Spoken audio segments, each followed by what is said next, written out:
जय हिंद दोस्तों। कैसे हैं आप सभी लोग। आशा करता हूं आप सभी ठीक होंगे, स्वस्थ होंगे और मौज कर रहे होंगे। एक बार फिर से अपन पार्ट 2 पे चलते हैं। सर्कुलेटरी सिस्टम के सर्कुलेटरी सिस्टम की कुछ बातें हमने कर ली थी। अगर वीडियो नहीं देखी है तो लिंक डिस्क्रिप्शन में डाल देंगे, एक बार जाकर जरूर देखें। और आज हम बात करेंगे हृदय के ऊपर कि हृदय क्या होता है। और हृदय से पहले हम बात करेंगे कि जीवों के अंदर हृदय कितने चैम्बर्ड होता है। चैम्बर्ड का मतलब कितने कोष्ठों में बटा होता है, और उन कोष्ठकों की हम क्या करेंगे, चर्चा करेंगे। तो स्टार्ट करें।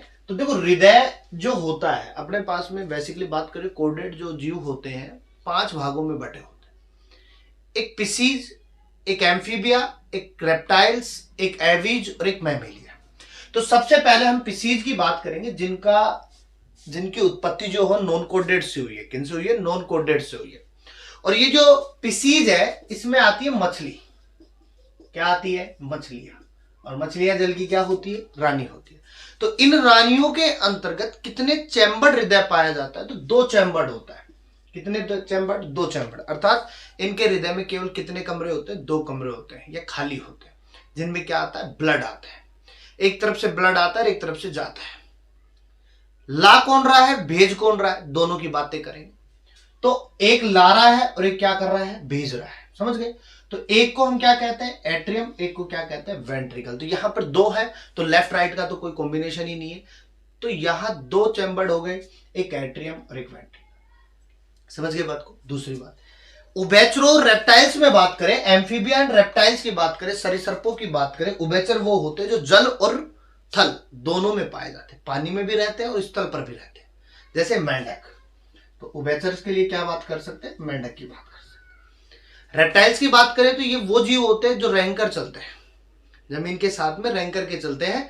अर्थात अपनी सतह नहीं छोड़ते, कदम नहीं धरते, रेंग कर चलते हैं। उदाहरण के लिए स्नैक की बात कर सकते हो, सांप की बात कर सकते हो। और ये पहले जीव थे जो स्थल पर रहने वाले थे, कंप्लीटली स्थल पर अपना सर्वाइव करते थे। वो कौन थे? स्नैक थे या रेप्टाइल्स थे। इनमें 3 चैम्बर्ड होते हैं। कितने चैम्बर्ड? 3 चैम्बर्ड। कितने कमरे हो गए? 3। एक एट्रियम, एक एट्रियम, एक वेंट्रिकल। तो कह सकते हैं 2 तो क्या होते हैं? एट्रियम। और एक क्या होता है? वेंट्रिकल। तो इस प्रकार से कितने हो गए? 2। अब एट्रियम 2 है तो एक को हम राइट नाम दे देते हैं, एक को हम क्या नाम दे देंगे? लेफ्ट। समझ गए बात को?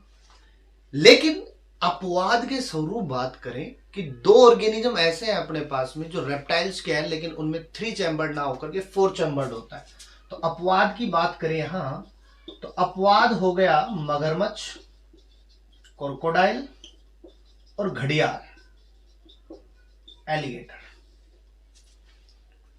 तो सभी रेप्टाइल्स में हृदय कितने चैम्बर्ड होगा? 3 चैम्बर्ड, 2 एट्रियम और एक वेंट्रिकल के साथ में। जबकि मगरमच्छ और घड़ियाल, वो भी क्या है? रेप्टाइल्स है, उनमें कितने चैम्बर्ड होगा? 4 चैम्बर्ड। ये 4 कोष्ठकों में बटा होगा, 4 कमरे होंगे, 2 एट्रियम के होंगे, 2 वेंट्रिकल के होंगे। और इन्हीं 4 चैम्बर्ड की हम बात करें तो पक्षियों की बात कर सकते हैं और स्तनधारियों की बात कर सकते हैं। पक्षियों के अंदर आप किसी भी पक्षी का नाम ले लो, जो भी आपको, स्पैरो की बात कर सकते हो, ये पक्षी हैं अपने पास में। और स्तनधारी में ज्यादा दूर ना मत जाओ, अपने आप की बात कर लो तो हुमन की बात कर सकते हैं। इनमें 4 कमरे होते हैं। किसमें? दिल में। राइट एट्रियम, लेफ्ट एट्रियम यानी 2 आलिंद, राइट वेंट्रिकल, लेफ्ट वेंट्रिकल यानी 2 निलय होते हैं। इस प्रकार से हृदय में कितने चैम्बर्ड हो गए? 4 चैम्बर्ड। अपन ने शुरुआत में कहा कि एक रक्त लेकर आता है और एक रक्त को भेजता है। तो जो रक्त को लेकर के आता है ना, वो तो कौन है? आलिंद। पूरे शरीर से ब्लड को इकट्ठा करेगा और कहां लाकर छोड़ेगा? एट्रियम में। समझ गई बात? में 4 चैम्बर्ड होता है heart. Left atrium, right atrium, right ventricle, left ventricle. अपन ने कहा था कि एक हृदय को रक्त देता है और एक शरीर को रक्त देता है। तो शरीर से जो रक्त आता है ना अशुद्ध होकर के, वो कहां आता है? राइट एट्रियम में। फिर कहां आएगा? वेंट्रिकल में। फिर वो कहां चला जाएगा? लेफ्ट एट्रियम में, शुद्ध होने के लिए। शुद्ध होने के लिए फुफ्फुस में जाएगा, वहां से लेफ्ट एट्रियम में, लेफ्ट एट्रियम से वेंट्रिकल, फिर पूरे शरीर में भेज दिया जाएगा। फिर अशुद्ध होगा, फिर एट्रियम में आ जाएगा, फिर वेंट्रिकल तक आएगा, फिर उसको कहां भेज दिया जाएगा? शरीर में। चलता रहता है ये काम। समझ गए बात को। तो इस प्रकार से हार्ट पाया जाता है। और हार्ट की बात हो रही है तो हार्ट के वेट की बात करें तो हार्ट का जो वेट होता है वो 300 ग्राम होता है। कितना होता है? 300 ग्राम होता है एक्यूरेंसी में बात करें। लेकिन मेल और फीमेल की बात करें तो यहां पर कुछ चेंजेस कर सकते हैं आंकड़ों को। मेल के अंदर जो होता है वो 280 से 340 ग्राम होता है। वहीं अगर फीमेल में बात करें तो 230 से 280 ग्राम, इतना सा कम होता है, थोड़ा सा कम होता है उनके अंदर। हार्ट जो होता है उसका वेट थोड़ा थोड़ा सा कम होता है, जबकि पुरुषों में थोड़ा सा क्या होता है, ज्यादा होता है, 280 तक होता है, वो 340 तक होता है। और महिलाओं के अंतर्गत क्या होता है, कम होता है। कितना कम होता है? 230 से 280।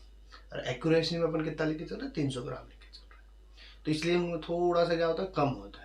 इसलिए उनमें थोड़ी सी स्टोरेज क्या होती है, कम होती है। किसकी? ब्लड की बात नहीं कर रहा है, फीलिंग्स की बात कर रहे हैं। क्योंकि अक्सर महिलाएं जो होती है अपनी फीलिंग्स को बयां कर देती है, छोड़ देती है। पुरुष क्या करता है, थोड़ा कंट्रोल करता है। समझ रहे हो? अगर कह दिया तो सामने वाला बुरा मान गया तो सोचता है, लड़कियां नहीं सोचती हैं। समझ रहे हो? इसीलिए उनमें इतना स्टोरेज ही होता है, निकाल देते हैं। समझ गए बात? इसके अलावा हर्ट की अगर हम बात करें तो हर्ट जो होता है वो शंकु के आकार का होता है, नहीं मुट्ठी के बराबर होता है। दूसरी बात करें, हर्ट का जो रंग होता है वो गुलाबी रंग का होता है। कौन से रंग का होता है? गुलाबी रंग का, पिंक कलर होता है। वहीं बात करें हर्ट में हृदय गतियां जो होती है बराबर चलती रहती है। और हृदय गति जो होती है 1 मिनट में 72 बार धड़कता है। तो हृदय जो होता है कितनी बार धड़कता है? 72 बार पंपिंग करता है। और देखो इस 72 बार के पंपिंग से याद आता है कि मानव शरीर के अंदर जो ब्लड होता है वो 5.5 लीटर के समथिंग होता है, यानी 5 से 6 लीटर होता है। अब ये जो 5 से 6 लीटर है ये एक संपूर्ण शरीर में कैसे, संपूर्ण हृदय में कैसे आएगा? क्योंकि हृदय का तो वेट कितना है, 300 ग्राम है। इस 300 ग्राम में पूरा 5.5 लीटर कैसे समाएगा? तो इसीलिए क्या बता रहे हैं अपन, 1 मिनट में 72 बार धड़कता है। तो एक धड़कन के अंतर्गत वो 70 ml को पंप करता है। कितने ml को पंप करता है? 70 ml को पंप करता है। अब आप मल्टीप्लाई कर लीजिए, 5000 प्लस आएगा। तो वो क्या हो गया अपने पास में, एक एक्यूरेंसी के अंदर बात करते हैं। तो 1 मिनट में कितनी बार धड़का? 72 बार। और एक धड़कन के अंतर्गत ब्लड कितनी बार पंप हुआ? 70 ml। और इसीलिए 72 धड़कन के अंतर्गत वो 5000 प्लस के अंतर्गत क्या होता है, पंपिंग करता है। और इसी पंपिंग के आधार पर हम कहते हैं कि हृदय जो होता है पंपिंग ऑर्गन होता है। कौन सा ऑर्गन होता है? पंपिंग ऑर्गन होता है। पंप करता रहता है, बार बार संकुचन चलता रहता है, धड़कता रहता है। और वो क्यों? क्योंकि बार बार उसको ब्लड को क्या करना पड़ता है, पंप करना पड़ता है। वेंट्रिकल से एरोटा में, एरोटा से शरीर में, शरीर से महाशिरा में, महाशिरा से एट्रियम में, एट्रियम से वेंट्रिकल में, वेंट्रिकल से धमनी में, धमनी से सिरा में, कौन से में? फुफ्फुसी सिरा में, फुफ्फुसी सिरा से एट्रियम में, कौन से में? लेफ्ट में, फिर वेंट्रिकल, कौन सा? लेफ्ट, फिर एरोटा। चलता रहता है, क्रम बराबर चलता रहता है, घूमता रहता है। तो ये जो 1 मिनट में 72 बार था ना, ये एक मनुष्य या मानव की बात हो रही है। वहीं अगर हम बात करें एक भ्रूणीय अवस्था के अंतर्गत जो शिशु होता है, जो भ्रूण होता है, उसमें कितना? तो उसमें 150 बार धड़कता है। कितनी बार? 150 बार। किसकी बात कर रहा है? भ्रूण अवस्था की। तो भ्रूण अवस्था के अंदर कितना हो गया? 150 बार धड़कता है।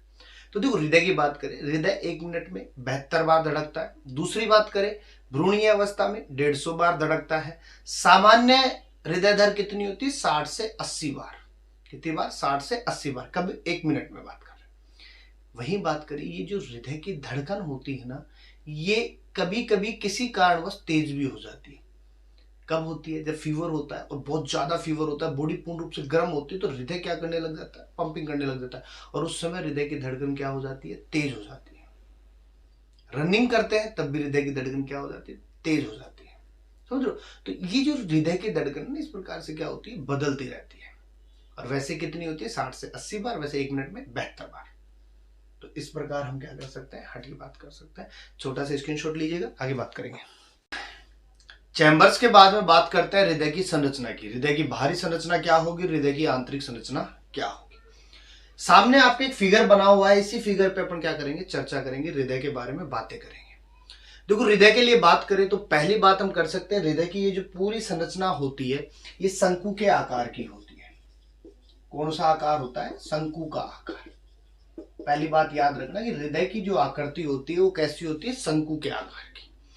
दूसरा शब्दों में हम ये भी कह सकते हैं कि हृदय का जो आकार होता है वो एक मुट्ठी के बराबर होता है, कुछ इस शेप में होता है। ऊपर से क्या होता है, चौड़ा होता है, नीचे से क्या होता जाता है, सकरा होता जाता है। इसलिए अपन क्या कहते हैं, हृदय का जो आकार होता है एक मुट्ठी के समान होता है।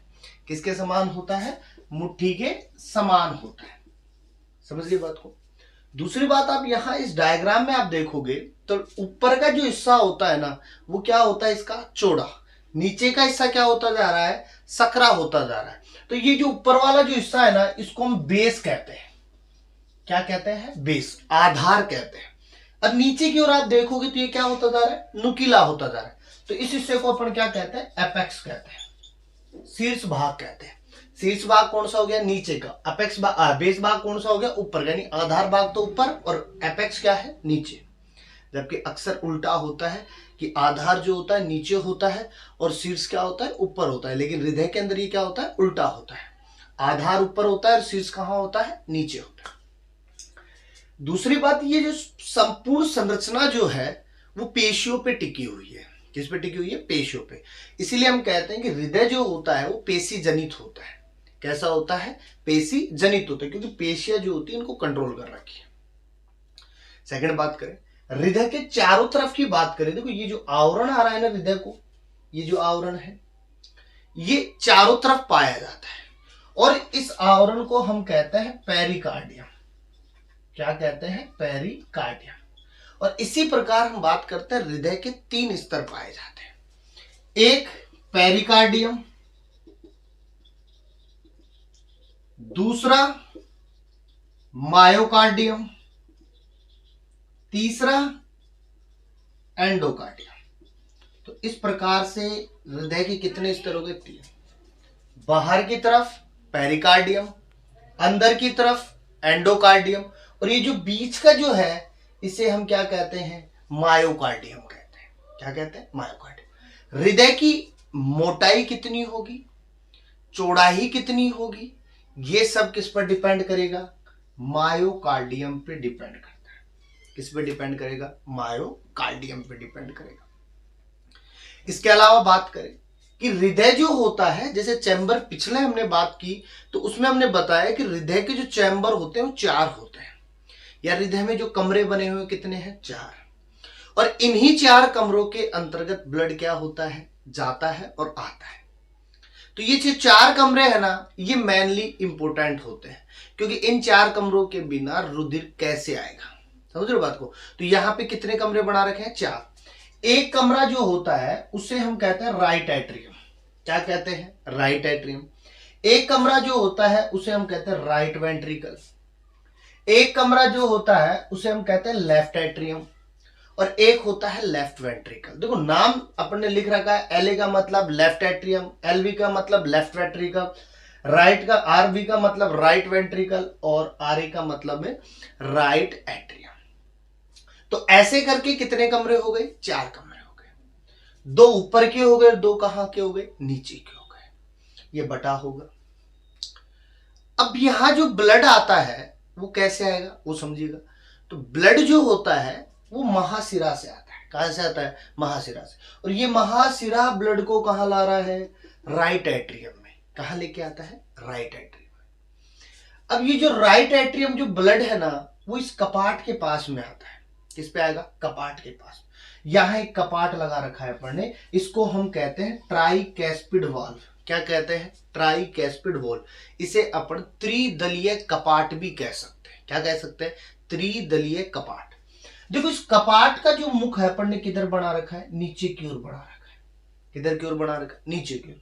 तो जब ये राइट एट्रियम पूर्ण रूप से ब्लड से भर जाता है, पूर्ण रूप से ब्लड से भर जाता है, तो ये इसको क्या कर देता है, खोल देता है। और जैसे ही खोलेगा ब्लड पूरा का पूरा किस में आ जाएगा, राइट वेंट्रिकल में। किस में आ जाएगा? राइट वेंट्रिकल में, और बंद हो जाएगा। ये जो ब्लड है केवल राइट एट्रियम से वेंट्रिकल में आ सकता है, लेकिन वेंट्रिकल से एट्रियम में कभी नहीं जाएगा। समझिएगा बात को, एट्रियम से वेंट्रिकल में आ सकता है, लेकिन वेंट्रिकल से एट्रियम में नहीं जाएगा। तो एक बात साफ हो गई कि यहां से ब्लड किस में आएगा? राइट वेंट्रिकल में। कपाट क्या हो जाएगा? बंद। वापस से ब्लड बढ़ना कौन स्टार्ट कर देगा? एट्रियम कर देगा। अब बात करें कि यहां ब्लड कौन सा आएगा? एट्रियम और वेंट्रिकल में। तो देखो महाशिरा बता रहा हूं मैं यहां पे, और पिछली वीडियो में हमने बताया था कि महाशिरा या सिराओं के पास में कौन सा रक्त होता है? अशुद्ध रक्त होता है, अनप्योर्ड ब्लड होता है। और ये जो अशुद्ध रक्त होता है वो राइट एट्रियम की सहायता से कहां आ जाता है? राइट वेंट्रिकल में। अब ये जो राइट वेंट्रिकल है ये क्या करेगा? पंपिंग करेगा। क्या करेगा? पंपिंग करेगा। और इस पंपिंग के दौरान ये ब्लड किस में आ जाएगा? पुल्मोनरी आर्टरी में आ जाएगा। किस में आएगा? पुल्मोनरी आर्टरी में आ जाएगा। अब इसका अपन ने मुख किधर किया है? ऊपर की ओर। तो ये कहां लेके जाएगा इसको? ऊपर की ओर। और ऊपर से इसको क्या कर देगा? बंद कर देगा। अब जैसे ही ये बंद होगा तो सीधी सी बात है, ब्लड नीचे की ओर नहीं आएगा। ऊपर चला गया, नहीं आएगा नीचे। तो वैसे ही जैसे एट्रियम वेंट्रिकल में डाल रहा था, तो वेंट्रिकलम पंपिंग के दौरान किस में डाल देगा? पुल्मोनरी आर्टरी में, फुफ्फुसीय धमनी में डालेगा। कहां डालेगा? फुफ्फुसीय धमनी में डालेगा। अब देखो ये जो फुफ्फुसीय धमनी है, और पिछली वीडियो में हमने कहा था कि धमनियां जो होती है वो शुद्ध रक्त रखती है और सिराएं अशुद्ध रक्त रखते हैं, लेकिन अपन ने कहा था कि फुफ्फुसीय धमनी जो होती है वो अशुद्ध रक्त रखती है और फुफ्फुसीय सिरा कौन सा रखता है? शुद्ध रक्त रखता है। अब ये जो पुल्मोनरी आर्टरी, ये जो ब्लड जा रहा था इसको कहां लेके जाएगा? फेफड़ों में। कहां लेके जाएगा? फेफड़ों में। अब पुल्मोनरी आर्टरी ब्लड को कहां ले गया? फेफड़ों में। अब जैसे ही फेफड़ों में जाएगा तो फेफड़े उसे क्या करेंगे? और उसको कहां लेके आएंगे? पुल्मोनरी वेन में। कहां लेके आएंगे? पुल्मोनरी वेन में। अब पुल्मोनरी वेन क्या करेगा? उस शुद्ध ब्लड को किस में डालेगा? लेफ्ट एट्रियम में डालेगा, बाएं आलिंद में डाल देगा। अब बाया आलिंद शुद्ध रक्त से जब भर जाएगा तो ये भी एक कपाट के साथ में बैठा है। अब इस कपाट को जैसे ही खोलेगा ब्लड किस में आ जाएगा? लेफ्ट वेंट्रिकल में। अब इस लेफ्ट वेंट्रिकल और लेफ्ट एट्रियम के बीच में एक कपाट और है, वो कौन सा है? बाइकैस्पिड वॉल्व, या इसको अपन मिट्रल वॉल्व भी कह सकते हैं। इसको कौन सा वॉल्व भी कह सकते हैं? मिट्रल वॉल्व, या द्विदलीय कपाट भी कह सकते हैं। अब जैसे ही ब्लड एलवी में आएगा तो ये कपाट बंद, जैसे ही खाली बंद। अब ऊपर जाएगा नहीं। अब ऊपर नहीं जाएगा तो ये क्या करता है? पंपिंग करता है ऊपर की ओर, इसको उछालता है। और जब ये उछालेगा तो फिर ब्लड को कौन ले लेगा? एक कपाट और लगा रखा है, एरोटिक वॉल्व। अब ये जो एरोटिक वॉल्व होगा लेफ्ट एट्रियम से पंपिंग के दौरान ब्लड को लेगा। तो यहां पर देखो उल्टा लगा रखा है, तो ये इसको कहां लेके जाएगा? अंदर की ओर लेके जाएगा। किसको दे देगा? महाधमनी को। किसको देगा? महाधमनी को देगा। और महाधमनी उस ब्लड को कहां लेके जाएगी? पूरे शरीर में लेके जाएगी। समझ रहे हो बात को? तो समझिएगा ये वेंट्रिकल और लेफ्ट वेंट्रिकल दोनों में क्या फर्क है। तो समझिएगा राइट वेंट्रिकल को केवल पुल्मोनरी आर्टरी के अंदर पंप करना पड़ रहा है, जबकि लेफ्ट वेंट्रिकल जो होता है उसको ब्लड को कहां पंप करवाता है? महाधमनी में। और महाधमनी कहां लेकर के जाती है? पूरे शरीर में लेकर के जाती है। तो इसका पंपिंग ग्रोथ क्या होता है? ज्यादा होता है। इस साइड की भित्तियां क्या होती है? मोटी होती है। किसकी वजह से? मायोकार्डियम की वजह से।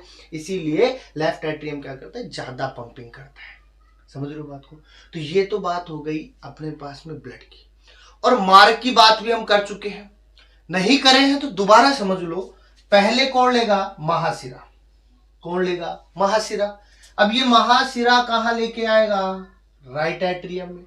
अब राइट एट्रियम कहां लेके आएगा? राइट वेंट्रिकल में। राइट वेंट्रिकल कहां लेके जाएगा? पुल्मोनरी आर्टरी में। पुल्मोनरी आर्टरी कहां लेके जाएगा? लंग्स में। लंग्स कहां लेके आएगी? पुल्मोनरी वेन में। पुल्मोनरी वेन कहां लेके आएगी? लेफ्ट एट्रियम में। लेफ्ट एट्रियम कहां लाएगा? लेफ्ट वेंट्रिकल में।